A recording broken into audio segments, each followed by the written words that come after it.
Don't cut this out, there's a rant in that. Ding, ding, ding. Ding. Welcome everyone to episode 1, the first official episode of the Sport Science Collective podcast. I'm here with my 3 co-hosts, the great man Sandon Inchirisi, Ryan Leder, and Jared Bailey. Hey, all. G'day. Hey, before we start, anyone who wants to find out a little bit about us can go back to our intro episode or 0 or pre-episode. We've got lots of names for it. It's on YouTube. It's also on Spotify, Apple. Where else do you chuck it, Letsy? On Google Podcasts as well. Yeah. All right. So just the major platforms. Thanks, Letsy. Yep. Yeah. And will it be appearing on Amazon as well? Oh, nice. Geez, you're all over it. Yeah. What about iHeartRadio? These are we're too big for them. Too Old big? Radio. Old Radio. That's when you know you made it, mate. Oh, we'll be on local ABC radio though. Don't worry. Good. So if you want to know a bit more about us, then you can go back to that episode. But very briefly, my name's Ryan. I have a PhD in exercise science, and my background's mostly in kind of biomechanics, physiology.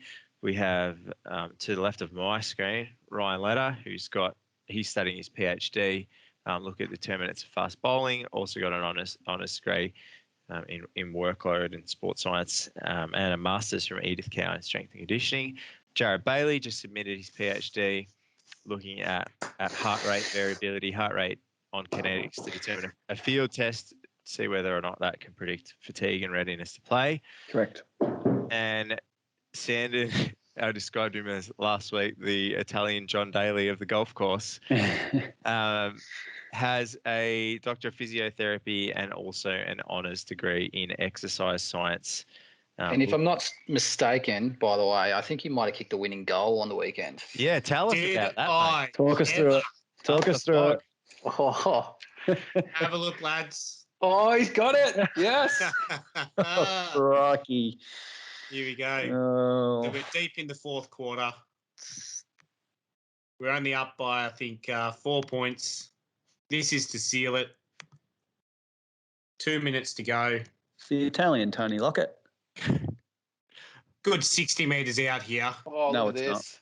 Bang! Oh, look at that. That's a Straight beautiful drop. through the middle. Sausage Yeah. roll. Oh, guys, make sure you go watch this video. It's an absolute perler. Sando, that's pretty good off 7 years away from the game, mate. 7 years. Yes. How's the hammy feeling after that big drop punt? Mate, I was very, very sore after that game. I could barely walk. I had to get home and actually do up a barbecue. And like the old Simpsons episode with Homer putting it together, it looked very much unlike the image that was given to me. So I think I'm going to have to go back to the drawing board on that one. Where the hell is Le Grill? Good stuff. Yeah, no, Well done, Sando. Good kick. Thanks, mate. Mm. It was a great feeling. Boys all got around me and just had to let the opposition know that I've just sealed the game. Mm. Yeah. Hey, the opposite end of that spectrum is you, Baz. But how are you feeling this week, mate? Well, cricket season's over. Think that's been a long season, given COVID and the extension and everything. But yeah, no, since cricket's finished, I've ended up tweaking my back from doing nothing. So I'm currently crumpled over like an origami.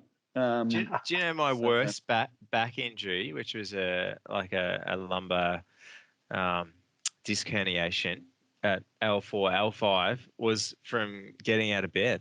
Like I sat up and turned my legs off to the side and bang, bam. Yeah. Well, I couldn't put me even out tell for you 6 what I've done. months. Yeah, I've Do just. you guys know any good physios? Nope. Hey, when I did this, you were still studying, mate. I could have got a cheap rate. Maybe I should have gone and seen you. Hey, so let's jump into some of our topics for this week. So this is our first episode, as I mentioned. It's going to be a bit of a trial episode, I guess, in the sense that we've got some ideas about what we'd like to do, but we want to know from all of you lovely listeners and watchers as well, whether or not you like the format, if you want us to change it, etc. Thanks to those that sent through some listener questions.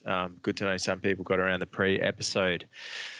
So the first thing what we want to talk about was this idea about how we were going to bring an article or a topic or an idea each week. And the first one here is it's an Olympic season. We're going into the qualifying period, and there's always some controversy surrounding Olympic years.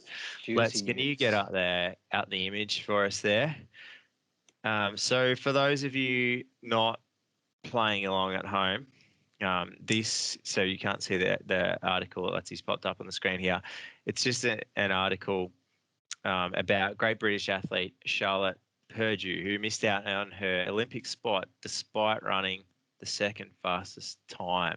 Now, whether or not you like running, persevere, because we are going to be talking about lots of things to do with readiness to return to play after injury, external load, internal load, how someone's training might look as they return from an injury. So this specific case, though, so Team GB recently announced that 3 women who are presenting Tokyo at the marathon. So there's Steph Davis, who won the recent Great Britain Marathon Trials in a time of 2:27.16. Steph Twell, who was the 3rd fastest with a time of 2:26.40. Then Charlotte Purdue, who was the 2nd fastest time in 2:25.38. And then the fastest time was Jess Piasecki in 2:25.29, so 9 seconds ahead. But there's a fair old gap there between 2nd and 3rd spot. But Charlotte Purdue was left off the team. So she had an injury about 18 months ago, and she'd been told that she'd been selected for the marathon, and she'd received medical exemption to sit out the Olympic trials. However, she's since been excluded based on the evidence that selectors were told that she was only running 30 to 35 minutes per week. What was her injury 18 months ago, Warnie? That's a good question there. Do you want to look that up for me while I keep reading? So she was told that, or selectors were told that she was only running 30 to 35 minutes per week, and so she was in an injury risk leading up to the games. But she's actually running 130 kilometres a week and building on that. So her coach from Australia, Nick Bideau, said that she's running consistently. She's up to returning to kind of peak mileages, and she's at some of her career best times. And Charlotte herself said it baffles her how Great British Athletics have reached the decision, and she's concerned that she has not been selected because of Mickey Mouse evidence, false information that isn't based on facts. So she's pursuing legal recourse based on that. And it turns out that the info that was provided to some of those selectors was based on her Strava files, which is not that clear, because a lot of the pro athletes don't even upload their stuff to Strava. So you're not getting kind of the full picture. Now that's a bit of saucy goss for you, but the reason I thought it's a good article to discuss there is because it talks about injury risk and return to play after an injury. So, Baz, did you have any luck finding the injury there, mate? Yeah, it's a quad niggle. She was up in after World Marathon Championships in Valencia. She and her training partner headed up to Font Romeu for 4 weeks of altitude training prior to the London Marathon. And during her first week up there, she stopped during an easy run with quad pain. And that's hardly severe. It's not like an Achilles rupture or something. So I guess the question is for you guys, and I can chime in at some point too. Like, sorry, just to butt in, it was a stress reaction in her femur. Yeah. There you go. Yeah. Okay. So how do we kind of quantify injury risk, or what is an injury risk? And should the sports science / medical team be making the decisions on whether or not someone is at risk, what does the science say about training load and injury risk? So, Sando, I'm going to go straight to you as our doctor of physiotherapy. Hey, is DPT a term used in Australia, or is that an American term? Yeah, it's used here as well. Yeah, you're the big DPT, the goal kicker. Plugger. Yeah, the plugger. What's the difference between a contact and a non-contact and an overuse injury?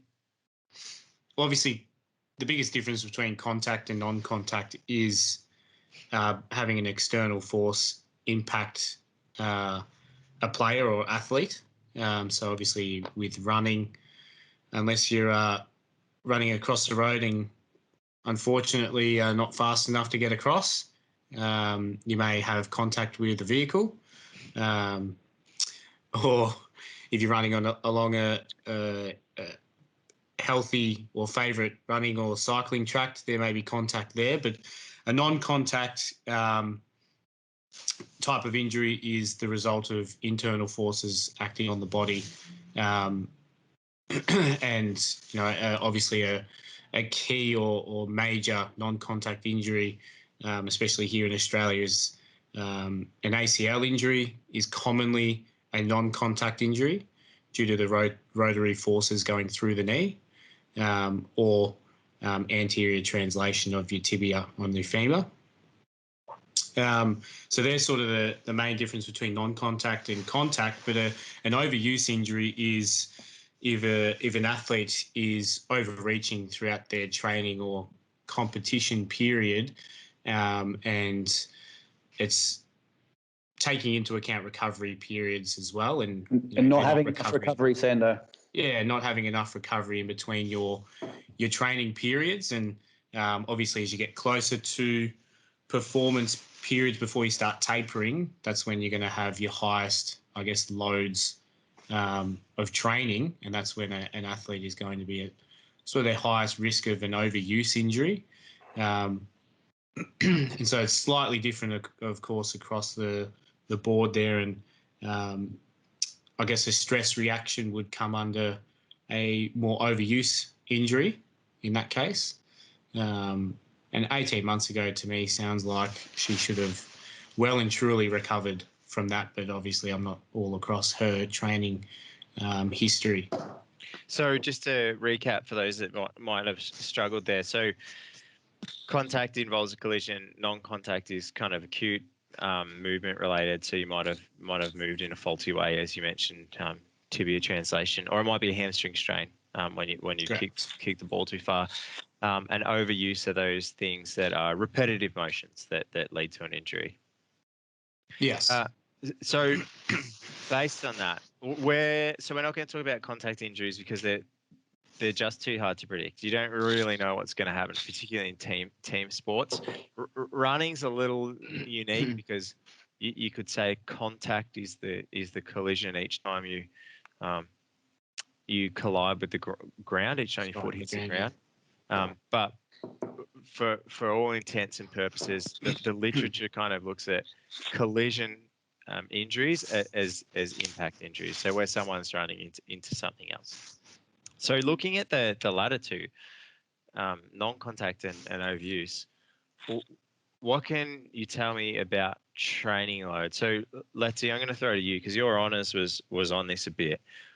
What is the big picture about training load and injuries?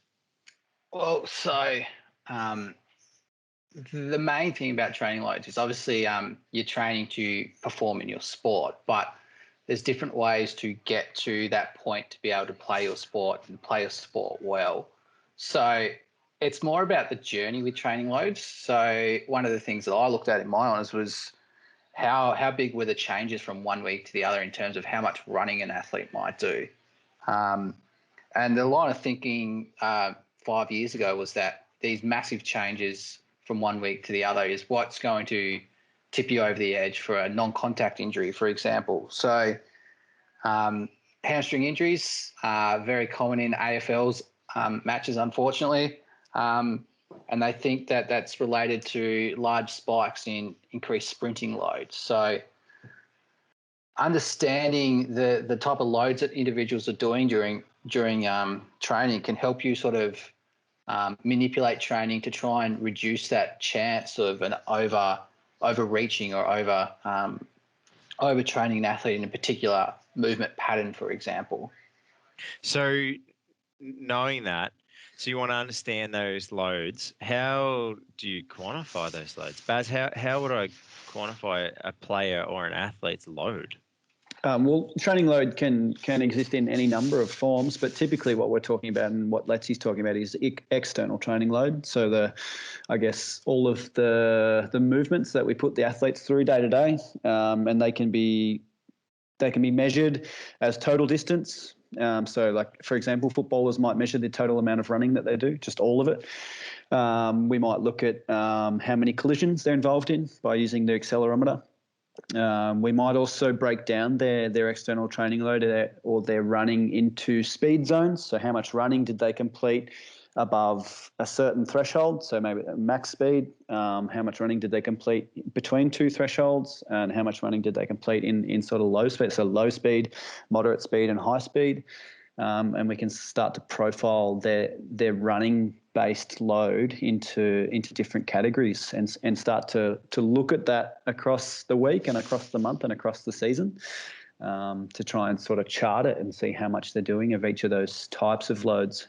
And so that's external load, which is talking about kind of the quantifying what's actually done in terms of work. Mm-hmm. And for non-team sport athletes who are involved in perhaps cycling, running, for instance, you might look at things like power, yep. or pace for a given distance. Yep.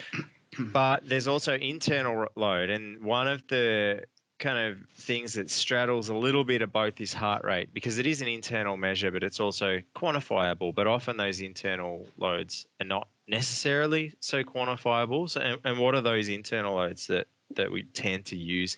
Because the reason I asked that question, it tells us a little bit about the quality of how that athlete responds to that load. Yeah. So me performing a workload, mm-hmm. and you performing a workload, we're not going to experience it the same way. So you might deal with it better or worse. Yeah, especially if you're talking about the same workload. So you and I might run at 12 kilometres per hour on the treadmill for 30 minutes, but have a totally different internal load response. And so ways that we can measure our unique response to that exercise stimulus, or for this example, the 12 Ks an hour, we can measure heart rate. So if my heart rate is at a higher percentage of my max, it means I'm working harder. So my heart is pumping more blood around my body to be delivered to the working muscles. And so quite simply, your heart rate is a good indicator of your internal load. We could take some blood samples, so we could look at, lactate or blood lactate, which is an indicator of anaerobic performance. And we can start to, look at, if we had gas analysis equipment, we could look at our oxygen consumption as well. So VO2 would be a measure of internal load as well, which is really, really linked to both of those things, really, your aerobic and anaerobic performance. Yeah, I think that's really interesting. And I think there's very much worthy of a standalone kind of podcast there, looking at the relationship between internal and external cost or load. Yeah. And one of the ways we look at that is through things like efficiency and economy, which is kind of my background. But I'm going to move on for the purpose of today. And I want to turn to you and perhaps present an idea to you that is perpetuated by a lot of coaches, which is that there's this magic 10% number in training load, so that you should never increase something by more than 10%. Do you think it's true? And 10% of what? So do you want to touch on kind of the acute to chronic workload ratio there as well? Yeah, so one of the more popular workload metrics at the moment is that acute to chronic workload ratio, which is basically looking at your current training load for a week compared to the training that you've done over the last 4 weeks or a month. And basically, if your average weekly load over the month is less than the current load that you're doing in that week, it might indicate that you're in an increased risk of injury because you're not accustomed or ready to withstand those loads that you're doing. But like you touched on with internal loads, this doesn't take into account how each individual responds to training. So you can have two people with the same acute chronic workload ratio, but at the end of the day, one person might be really accustomed to lots of high intensity work, and the other person might not be. But if we just take that one metric, we might not be able to get that insight that we're missing there. So yes, it might indicate a potential increased risk factor, but it's hard to use just one metric to say you're at an increased risk without actually understanding those, deeper internal responses that your body's having. Yeah, it's a key point, I think, Letzi. We can measure external load. We might have GPS or access to GPS, or, we might have access to other ways of measuring our external load. Like, for example, a runner or a cyclist, might have Strava and be able to count how many kilometers they're doing per week. But like you said, the same load might be, I guess, experienced completely differently by two different people. So it raises a good point around collecting, really good and worthwhile and meaningful information as well. So, even just asking the athlete, how they're going, using some level of subjective measure, because subjective measures are pretty good indicators of internal load as well. So you can look at things like session RPE or RPE, or you could look at some sort of subjective wellness questionnaire, creating a questionnaire for your athletes and asking them how they're feeling on a scale of 1 to 10, how are their muscles, soreness, what's their energy levels like, how are they sleeping, these types of things that would tend to indicate some sort of maladaptation to training or overload training. Definitely. Well, they give us that other side of the story about stress and strain as well. So stress, how you respond to a single session strain, how you respond to chronic loads, which are those responses outside external load. But I came across this article, the Gabat 2020, that was sent to me by a hotshot sports scientist a week or so ago, and one of the interesting lines, I read through it and highlighted something that I thought was the nail in the coffin, for want of a better term. Talking about the acute chronic workload ratio here, this particular line, it said, "It is no secret that even using a wide range of training load variables obtained from global positioning systems, accelerometers, and player perceived exertion ratings, injury prediction models, including regularized logistic regression, generalized estimating equation, random forest plots, etc., were only able to predict non-contact injuries slightly better than what might be obtained by random chance." So all of this data, all of these mathematical models, and you're probably just as good asking Letty's dog whether or not you're at risk of getting an injury or not. Yeah. And Might as well flip a coin. Exactly. Yeah. And that's what I found with my limited research I did in honours, that it was pretty much useless. It didn't tell us much about predictive ability of an injury in footballers. So circling back to the story for Charlotte, then, based on what we've just spoken about, measuring load and trying to predict injury, how did they come to the conclusion that Charlotte wasn't ready for performance?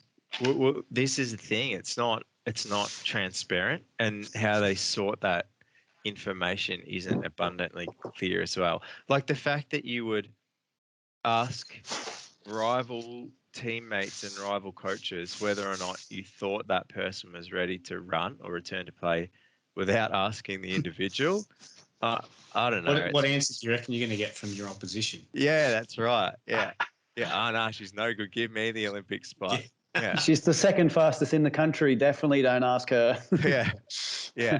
And it does kind of reek of that, I guess, too. But so I'm going to steer the conversation in a slightly different direction then. So we know a bit about training loads and the idea that they're kind of, meant to be able to predict non-contact injuries, but they're not particularly effective at it. What about the other side of that coin, which is when you are injured and you want to return to play? Sam, and one thing I've always struggled with is what does that pathway look like, and when does someone know that they're ready to return to play? So I'll give you an example. Well, let's use that example. So someone came to you and they had femoral stress. I think Stress it was reaction. stress reaction, which kind of says to me, I don't know. There's a bit of interpretation there, but maybe some sort of minor stress fracture of the femur. I don't know. I might be speaking out of term there, but yeah. How would you deal with an injury like that? And then when do you know someone's ready to return? Yeah, they're very good questions. I guess a stress reaction is the point before you get basically a stress fracture or a fracture or a break of the bone.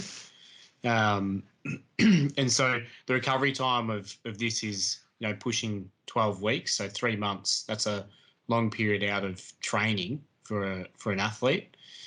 Now, in this time, initially you're going to want to deload that athlete because obviously a stress reaction comes from overload. So quickly deloading them. And then you just, throughout that 12 weeks, is basically symptom management. So if they're having, I guess, muscular spasm due to their stress reaction, you're dealing with that. But then you're also gradually returning them into their training loads and assessing how that is going in terms of their symptoms as they go through that recovery period. Now, obviously, the gold standard to assessing this stress reaction would be an MRI or a CT scan or X-ray. So you'd be constantly, I guess, getting that reassessed to ensure that the proper healing process is happening whilst you're going through your rehab. Then as you get towards the end of their rehab period, so that's sort of 12 weeks, and depending on the type of bone or the healing process, that can, I guess, either blow out or be a little bit less. But as you get closer, you're obviously going into more sport-specific training before they return into their, I guess, their proper training loads that they should be at that point in time.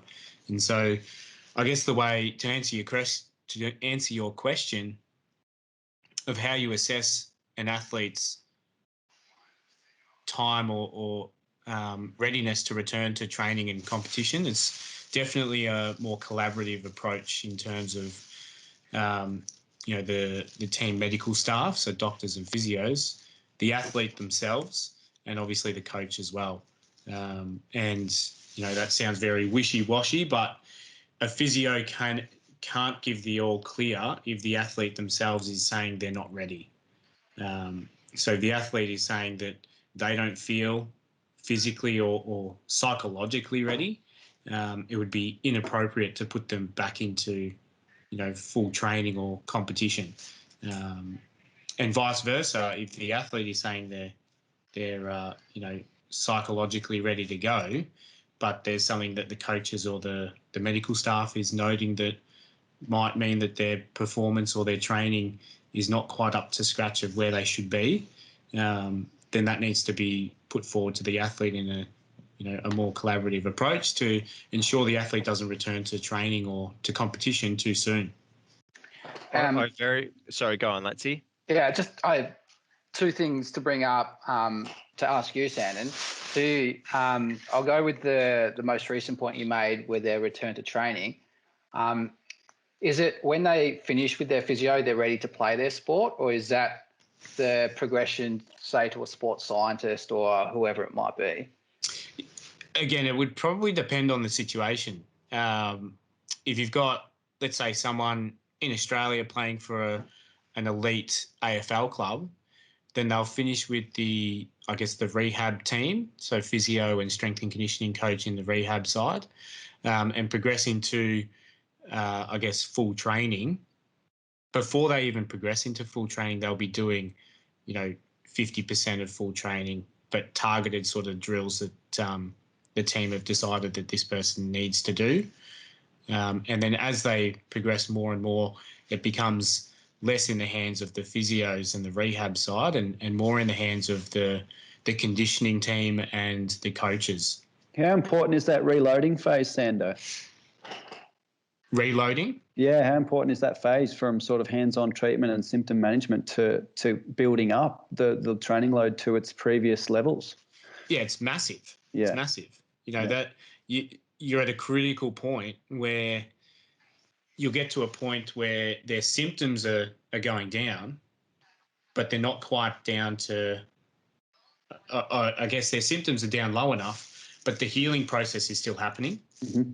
And so the athlete themselves will feel physically ready to go and really wanting to push things. Yep. And that's where it comes down to, physios to sort of, pull back on the reins a little bit. And this is where we sort of clash heads with coaches and athletes, because we know that the proper, tissue healing timeframes and, symptoms will decrease, but you don't want to rush them back too soon, because if you do, unfortunately, there is that, increased risk of, re-injury or potentially another injury. So that reload phase, as you said, is hugely important to the success of your rehab and reintroduction to training and competition. So and the other one, sorry, you go. Takeaway message, do your rehab, kids. Definitely. And on the opposite, so Jared mentioned the reload phase, and this is a debate that I have with athletes all the time when they're injured, is during that deload phase, does that mean they don't do anything, or is there something they should be doing? Yeah, look, some athletes would love me to say that, a period of rest would be ideal. However, even that it would be detrimental to their rehab and performance. Research does show that, we shouldn't be completely resting even during a deload phase, because then it takes longer for them to, reintroduce the load again, and also those tissues start to, become less adherent to the load. You want to minimise the detraining effect, Sandon. Correct. Yeah. So from that example of this little stress reaction, obviously running has caused that. Would something like, say, a bike or some form of exercise that's not loading her impact-wise be appropriate? Definitely. So, as you said, cycling, potentially swimming, depending on the athlete, but definitely something that's going to help her as a marathon runner maintain her, aerobic fitness and aerobic capacity. So even, a lot of athletes go into things like boxing or that sort of stuff that's off legs conditioning. Off legs, yeah. But keeps their aerobic capacity, as high as they can at that period of time. And then as we all know, some form of, resistance type training as they build back into their load to further condition not just their muscles, but also their bones to increase in loads. I think that's a really important point you raised there. Let's see, because you can maintain those cardiovascular adaptations, and they're, when we talk about cardiovascular training, we often break it into central and peripheral adaptations. And peripheral adaptations are what happen at the muscle and are often specific to a movement. But central adaptations are what are happening in our heart and lungs and in our blood. And those changes can still occur regardless of the mode. And you can still get a strong aerobic benefit from even reducing the intensity. So those changes around mitochondrial density and increased capillarization, they still happen at very low load. So it doesn't always have to be hard. So there are other things. Just on that, quickly reintroducing load, though, Sando, reminded me what you said, reminded me of the study of Bayer, which looked at calf strain, and it compared the introduction of of retraining, whether or not it happened 2 days after the injury or 9 days after the injuries. And what they found that when they introduced it 2 days after, that it shortened the return to playtime by 3 weeks without increasing the risk of re-injury. So that 7 days difference from 2 to 9 led to a 21-day difference down the track without an increased risk of injury. What are your thoughts on that? Yes, exactly as I said, it's massive. I guess the quicker you can reintroduce load to that athlete safely, the quicker their recovery will be, and the quicker their return to Get training. the kid off, Warnie. It's going to be good on the audio, mate. Keep going. The quicker their return to training and competition will be as well.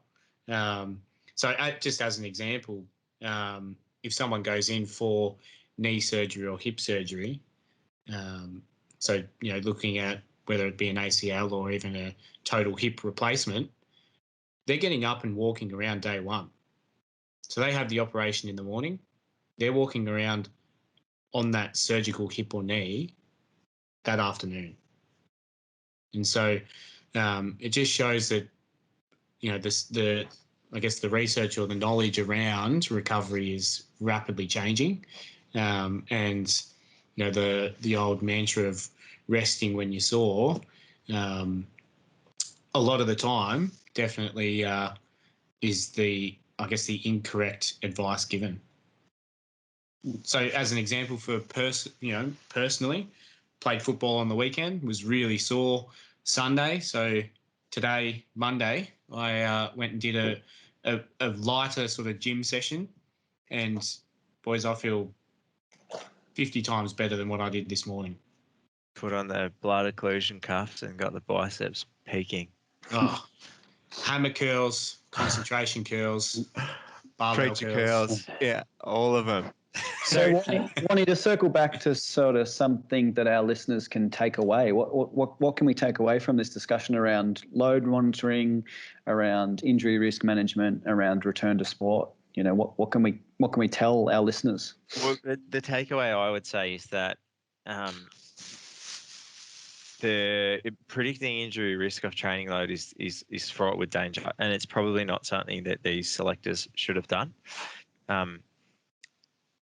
When you are injured, the literature tells us, and of course there's an element of severity in this as well, but generally reintroduction of stimulus is key.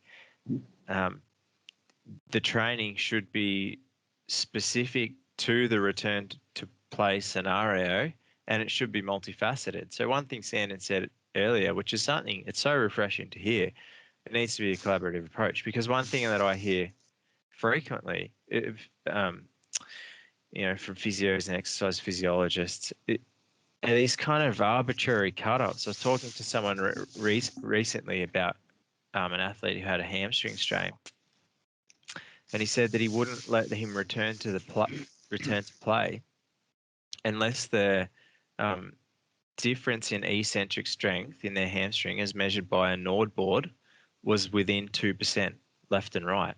Now, my question was why? Who says? And how is that reflective of? And what was their baseline pre-injury?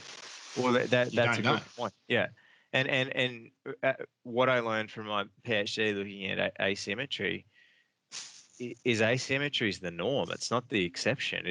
And oftentimes it allows athletes to run faster. If you look at Usain Bolt, his performance in the 200 as opposed to Tyson Gay can almost be pinned down to the fact that his right leg is longer than his left, and Tyson Gay, it's the opposite. And Tyson Gay used to struggle to turn around that left side of the bend, and Usain Bolt, I would argue his 200 performance is probably better than his 100 performance, and that might be kind of example of that, where asymmetry is, it's the norm. It's not the exception. But the takeaway point of that is that you can't just have these arbitrary cutoffs and say, well, you need to be able to do 10 single leg squats, or whatever it is. You need to be able to get within 3% on the Star Excursion balance test left and right, because it doesn't necessarily reflect sport. Mm-hmm. And so in this case, Charlotte, to circle back, I would say, as all good clubs and tests should do, there should have been a fitness test. Yeah. And it doesn't have to be a marathon, but run her over a 5 and 10K. You're going to know if she's thereabouts. If she comes out and runs a 10K in 34, then yeah, she's progressing well. If she runs a 10K in 44, then she might not have been running much at all. I mean, that's my takeaway. What do you guys think? Yeah, I think one thing that's popped up is that, training load is there for a reason, and we do monitor training load for a reason. It's just not to predict injury. So training load can help us periodize our training. So we can go through periods of intense training and periods of lower training, and measuring training load is important to get that sort of periodization model correct. It's just not a really powerful predictor of injury risk. So it does have a place. Load monitoring does have a place in our sports science. It's just not particularly strong at predicting injury. So I would just put that as a takeaway. So you don't sit there going, well, then why the hell are we collecting all this data if it's not using for anything? It is being used, just not for predicting injury, yeah. Just on that as well, it might be used in the injury risk assessment, but not on its own. Yep. Multifaceted, as Warnie said. It might be one facet of that injury risk assessment as well. I think that nails it on the head. You got to look at the whole picture. You can't just take one aspect of a sport and think that's going to tell you everything about the athlete. Yeah, well, and that's what we say. All of those things that try to predict injury, like another popular one's a functional movement screen, and its relationship to injury is very poor. The meta-analysis that came out last year, or it might have been 2019, said that they can't support its use as an injury prediction tool, and it's the same with training load, and it's because injury is really, really hard to predict. But it doesn't mean those things are without worth. Yeah. It's still good to know, what is someone's external load in relation to their internal load, and in terms of movement screening, how do they move? Can you see whether they have good body awareness or not? And those things, they still have value, just not in injury. Risk from what I have read, but of course there might be a study out there that disproves all of that, and I encourage you to find it. Well, I think like you said, might not be as related to injury, but for me, performance is where I'm at. I know that Sandon's a bit more that injury side of things. That's his job, is the physio. But as a sports scientist, at the end of the day, you're graded on how well your team performs. So for me, training load can be used to get them ready to perform at the highest level, or perform above what we want them performing at, for example. So we can use that training load to guide the training to get them to a point where physically they're going to be able to perform at the highest possible level. Yep, perfect. 100%. Yep. Another takeaway for me was that, if you are injured, see a physio as soon as possible, because the sooner you start your rehab, the better your outcomes are going to be for return to sport. Well, not just any physio, mate. One that's got an honours degree in kicks, game-winning goals, preferably. Putting the guns in the air, everyone. So that ripping conversation, because it's at 1, we've got some listener questions, and I think we'll kind of shoot through these relatively quickly in the interest of time. But let's see, we had 2 listener questions come through, or viewer questions, depending on your medium. What were they? Yeah, let me pull them up quickly. All right, so 2 listener questions here. First one was, do aerodynamics matter in long distance running? And the second one, I think Jared might have a good understanding of this one, is someone recently bought an Aura Hrv Ring to monitor recovery and readiness to train. They want to know if it's any good and what does the science say about it. So I reckon we might shoot to you first, Warnie, about aerodynamics and long distance running. So the answer is that yes. I mean, that's the short answer. Like, anything that moves through a fluid is affected by aerodynamics. And so this fluid in this instance is air. Depending on the viscosity of that fluid, so the density of it, or how well it moves, objects can become more or less affected by that fluid. So in air, when we're moving through air, running, cycling, the biggest factor, or the biggest relationship, is speed. So the faster you move through that air, the more effort it requires of you. So if you're, and it's a quadratic equation. So if you're going at 2 k's an hour, to double that speed is 4 times as hard. But then to double that speed again is 16 times as hard. And so the cost of moving at higher and higher speeds is extremely costly. And so the better question there is probably not, is aerodynamics is running affected by aerodynamics? A better question is probably, can I improve my aerodynamics to benefit my speed? And the answer is yes. And why is it important? Well, it probably comes back to running economy. And so running economy is kind of our gold standard for assessing long distance performance. So anything really above perhaps the 10K, below that, VO2 max tends to have a better relationship with performance. But beyond that 10K, so depending who you are, kind of 35, there's that video, yeah. Above kind of 35, 40 minutes, like it becomes about economy. So let's get it off the screen. You're distracting me. Making the rubbish audio. And so for those listening, Letsy's just put our YouTube video of improving your running economy. So if you're interested in learning further, head to YouTube and look for that video. Yeah, great video. It's kind of more around the idea of improving running economy, not so much what it is. But so running economy, one way you can kind of look at it, it's not exactly the same, but he's thinking about fuel economy of a car. So if you're driving along at 100 kilometers an hour, 62 miles an hour for our American listeners, you're using a liter or a gallon per minute rate, okay? And that's giving you per 100K rate, and that's giving you an idea. So if I'm driving along in my car, then it might be at 8 liters per 100. And if I had a higher economy, it'd be at 4 liters per 100. And it's the same idea with running, but it gets a bit more convoluted than that with running. So in running, I'm not really sure why they do it, but when we're looking at something like VO2, we look at mils per kilo per minute. In running, we kind of do the same, but we standardize it to a kilometer. So it's the oxygen that you would use to run 1 kilometer. And that doesn't really change in respect to speed. So this sounds like a little bit of a contradiction here, but if my total uptake of oxygen, in terms of economy, because remember it's per kilometer, doesn't really change in terms of speed, and there's a lot of literature that tells us that. So I might consume 200 mils of oxygen.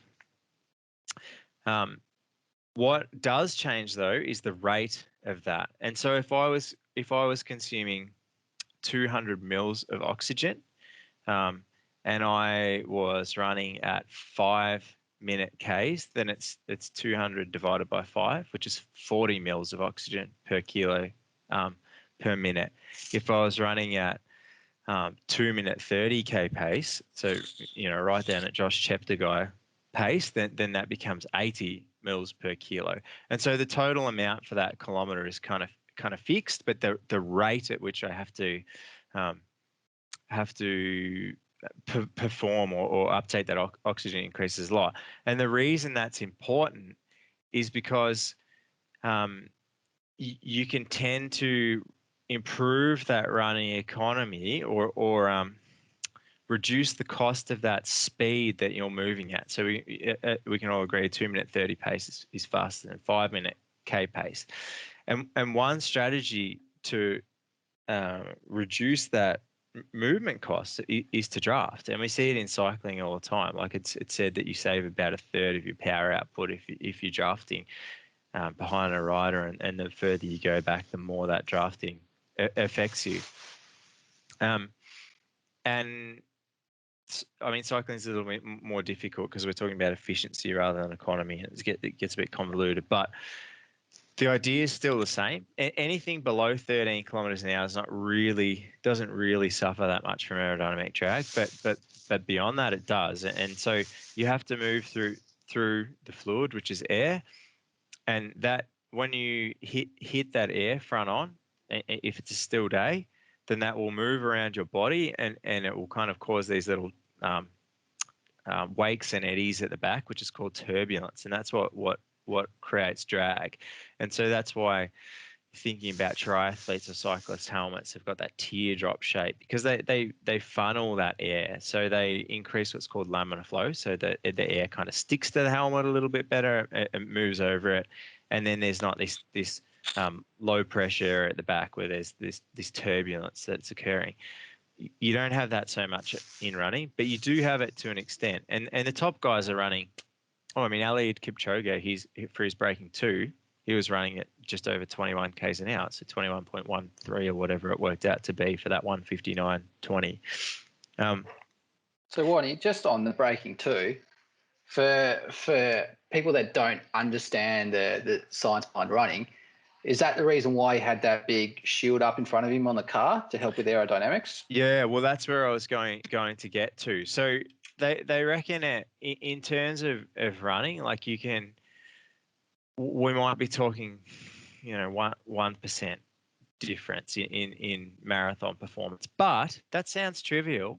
But for Eliud Kipchoge, in his past 13 marathons, he has not differed by more than 1% finishing time, where he finished first in 12 of those marathons, and then he finished 8th at London Marathon and had a disastrous day where he ran 2:06.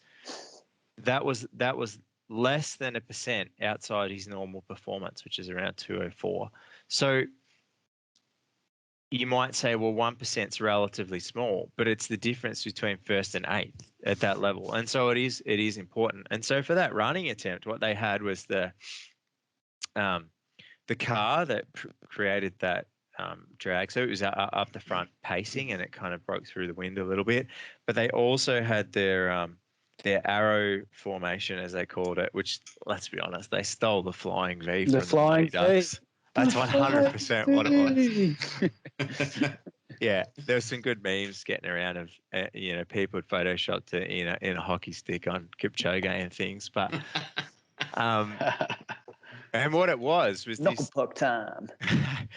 He was running in the middle of this arrow, and then there was a V formation in front of him, and then a runner behind him. And it was designed to funnel that air around him.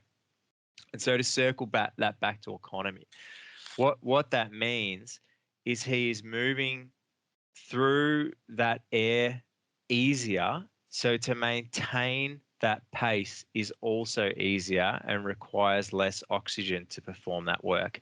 And if we very quickly go into the energetics of it, which we can do an episode on this later, but if you can only go so hard for so long, and if you pass that point, which is often termed of lactate inflection point or onset of blood lactic acid or anaerobic or lactate threshold, and it really refers to the same thing, which are there's this buildup of metabolic byproducts, which isn't lactate. Lactate's the flag. It kind of tells us that there's other things going on, but the point is, you can only operate at that level for so long because you're burning the fast fuels in stored glycogen.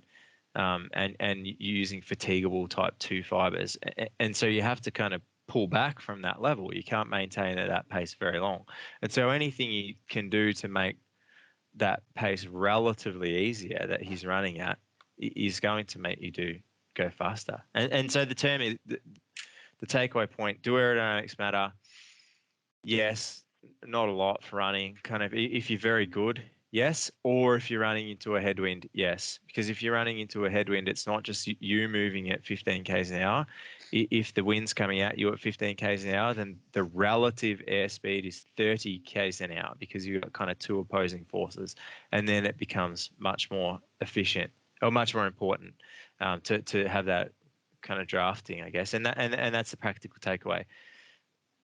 Wear something that isn't too baggy and run behind someone else. Or a big truck with a big screen in front of it. Exactly. Yeah, that's right. Yeah, and a super shoe with your name on it. Yeah, I think you've answered that very well there, Warnie. And I know that you can go into a lot more detail with that as well. And before we move on to Bazza and this Aura Ring, I reckon it's a nice little segue back to training loads. When you talked about pace and working at the lactate threshold, this is one point that we can use, heart rate or pace while you're running or cycling to help us stay at an intensity that allows us to perform for a longer period of time rather than going over that point and losing our ability to keep our performance up for that period of time. Yeah, good insight there. Anyway, what was our second question? Let's move on to this mysterious Aura Hrv Ring. Now, we're not talking about the Honda Hrv here. We're talking about heart rate variability. So don't get it wrong there, guys. Bazza, what do you know about this Hrv Ring they talk about? Well, before the listener question, I actually knew nothing about it. So it was really nice to have a listener question come in to allow me to go and learn about some new technology, which is really nice. It's kind of one of the nice things about this podcast. So the Aura Ring is simply a ring. It's a small piece of technology that you wear as you would any other ring. And it is capable of informing on heart rate variability and your level of heart rate. So this particular Aura Ring uses photoplethysmography. So it's basically measuring the pulse rate of your blood in your capillaries. So much the same technology as you would have seen on medical shows on the television, where you have the sort of the pulse oximeter on the end of the finger, the white clip that goes over the end of the finger and measures oxygen saturation.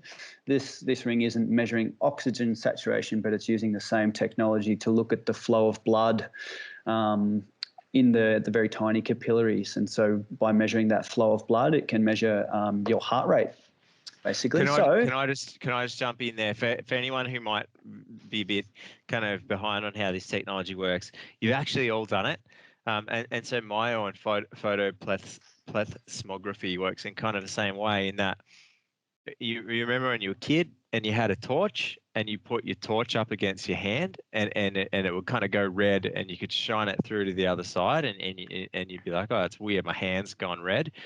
And it's kind of the same thing. Like you can, when you put that light onto that area, then you can determine the flow. And of course, the flow is linked to the heart, because the heart is the thing that's projecting that blood around. Is that correct, Baz?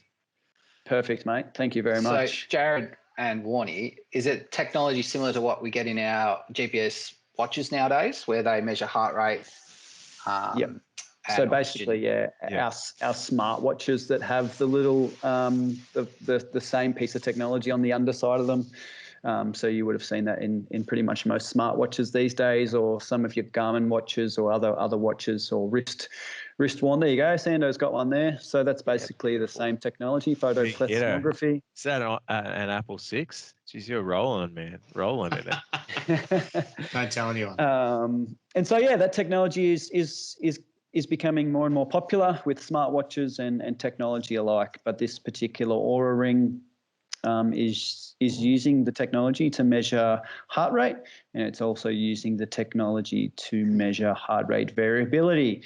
So I've done a little bit of research on the Aura Ring today, just to sort of firstly look at the technology, to see if anyone has done any sort of third-party evaluating of the validity or reliability of the technology, but I've also done a bit of background reading on heart rate variability to sort of just double check the metrics that this Aura Ring is reporting, to see if they're the metrics that we can be confident in.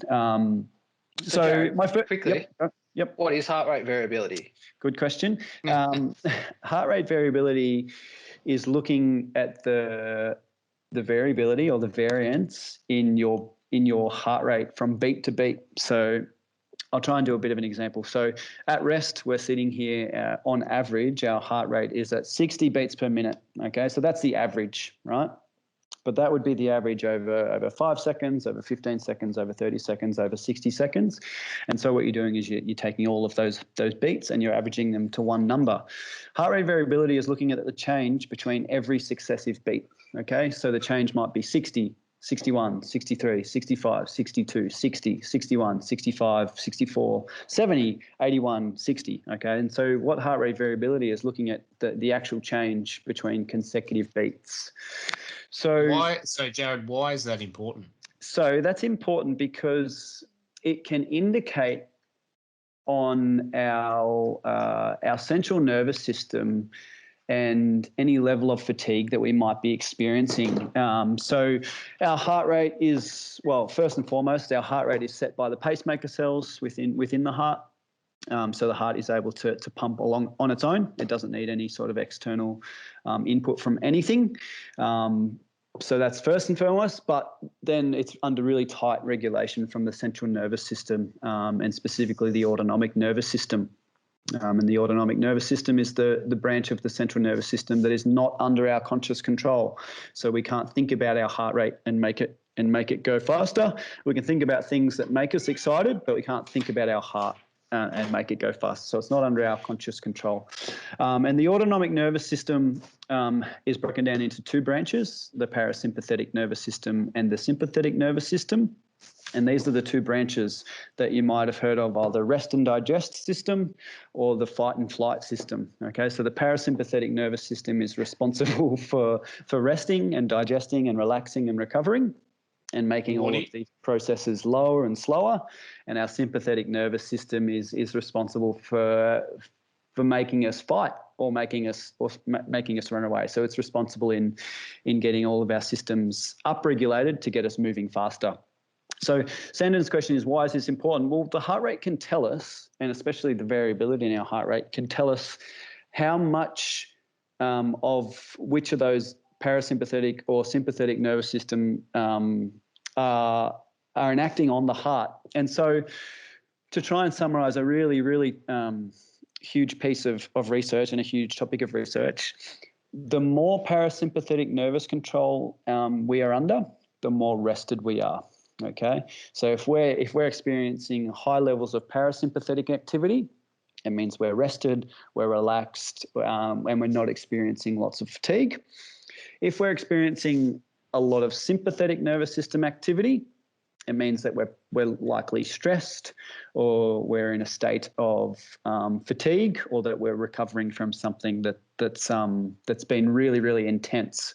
And so heart rate variability is a really good way of looking at whether we're under parasympathetic nervous system activity or sympathetic nervous system activity. And this is a really coarse way of describing this.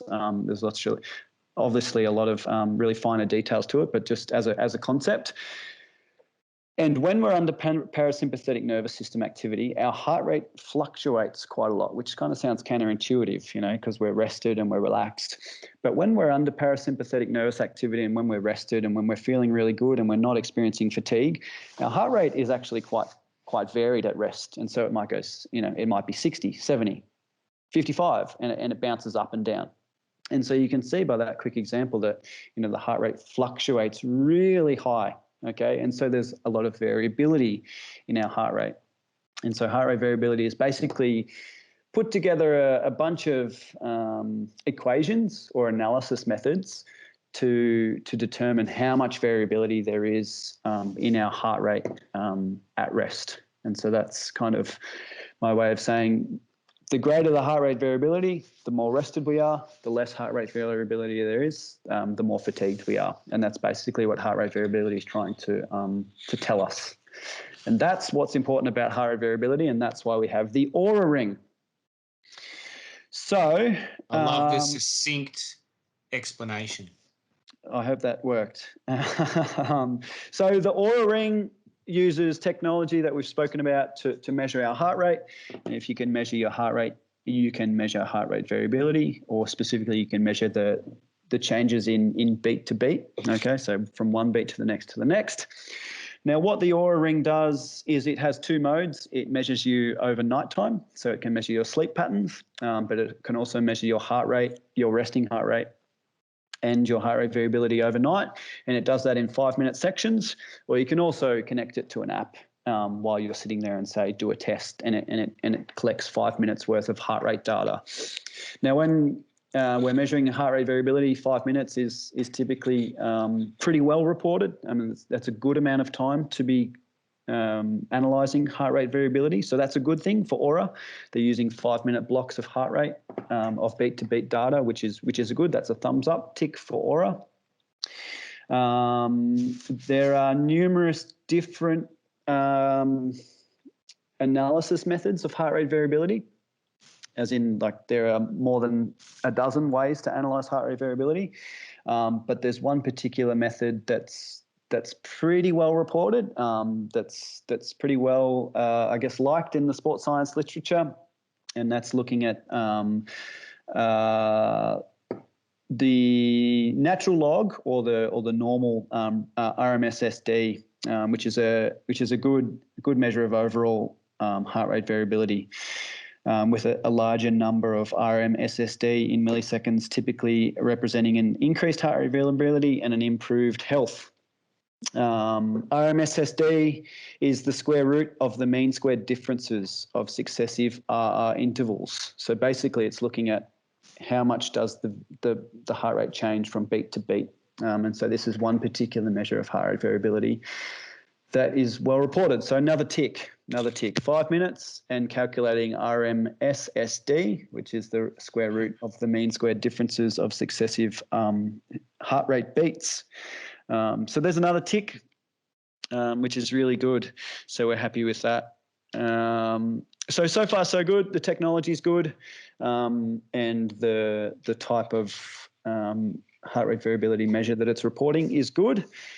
So I tried to find some science or some scientific evidence for its use, which I was able to do.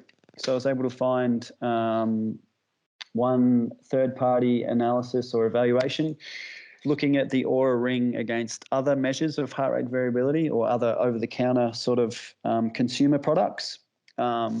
And the Oura Ring reported reasonably valid estimates of RMSSD or heart rate variability from its photoplasmography technology. And so that was a paper by Stone and colleagues, 2021. So they looked at 5 different products, and they looked at how reliable the measures of heart rate variability were over 4 trials. And they compared that to an ECG recording, and ECG is the gold standard. And Aura was really good in terms of mean absolute percentage error. It was less than 8%, which is pretty good. And its Bland-Altman plot bias was just about -2 milliseconds. So it was pretty close to the ECG in terms of those sort of reliability and validity statistics, which is really good. But Baz, the question I have, which I think would be a lot of listeners, what's the practical kind of takeaway from that though? Like, yep. So what if I know that my heart rate variability is high or not? What does that mean? Awesome question. So when we're looking at our training load, we've talked extensively about measuring training load, and we've talked extensively about trying to predict injury. But what we haven't looked at is sort of measuring training load and our response to training load in terms of our next training session, and how, I guess, physiologically ready we are for our next performance, or physiologically ready we are for our next training session. And this I guess this concept of being ready for the next session is termed readiness to perform. And so internal measures like this, heart rate variability, and other measures of heart rate like heart rate on kinetics or heart rate recovery rate, can indicate our readiness to perform, or they can indicate on our body, our central nervous system, our muscles, our I guess our readiness as a person, as a human, as an athlete, to perform at our best for our next effort. And so by understanding, Warnie, if our heart rate variability is high or if our heart rate variability is low, it can give us a good indication of how prepared we are for our best effort performance for the next session. And so if we're taking, daily measures of heart rate variability. And we're noticing that our heart rate variability is getting lower, and that's sort of coupled with an increase in training load. Maybe you're training for a marathon and you've upped your training load by sort of 10Ks this week and 10Ks the next week, and you're noticing that your heart rate variability is coming down. It's probably indicating that you're entering levels of fatigue, which you might want to sort of look at potentially not deloading, but maybe just, I guess, having a lighter week or having a lighter session. Yeah, just trying. Is this personal, mate? Have you been looking at my Strava? You've been noticing it actually gone up 10Ks every week? No, it was just a guess on sort of standard linear periodization, but so yeah, that's why it's important. That's why we want to know about our heart rate variability, because it can indicate on our readiness to perform and how ready we are for our next training session. And you can link that into how well someone's recovered after the last session, obviously. Definitely, yeah, for sure. So to answer this listener question, it's a good measure of heart rate variability. Yep. And the science sort of backs that up. Yeah. I just had a question about that research. Yep. What were the other, I guess, products that they compared it to? Stone and colleagues, 2021, were using 2 chest straps. Yep. They're using 1 wristwatch and one iPhone camera into the finger. I can't remember the names of the brands of the 2 chest straps, the wristwatch, and it was just an iPhone going into some heart rate variability app. But the Oura Ring was second on the list. I can put a link to that paper if we want to in our podcast. How'd the iPhone stack up? Because you see those apps pretty often. 120% error. Yeah, okay. We'll be asking Letsy's dog again whether we're ready to train. Pretty much. Yeah. So what about the wristwatch? You see a lot of people rocking your Garmin's and your Apple Watches and that sort of thing, and monitoring their their training and things like that. How good are those? A lot of the reading and a lot of the error rates came down to how much movement there is between the skin and the device. And those wristwatches, which sit here on the wrist, are prone to a lot of movement. So the accuracy is always determined on how well you can get the watch to stay still. And the tighter the better. Tighter the better, and especially for heart rate variability, you should be doing it at rest anyway.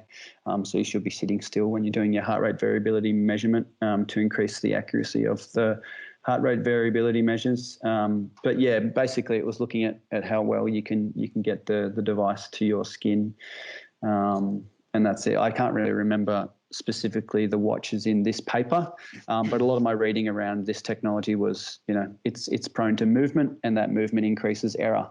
So that's a very important thing you said. Just on a kind of side note, watches, rings, optical sensors on your upper arm, notoriously unreliable. If when you're training, running, riding, rowing, footy, whatever, if you want heart rate, you need a strap. Yeah. Well, you need a strap. You can't be doing the optical sensors, which is what myophotoplethysmography is.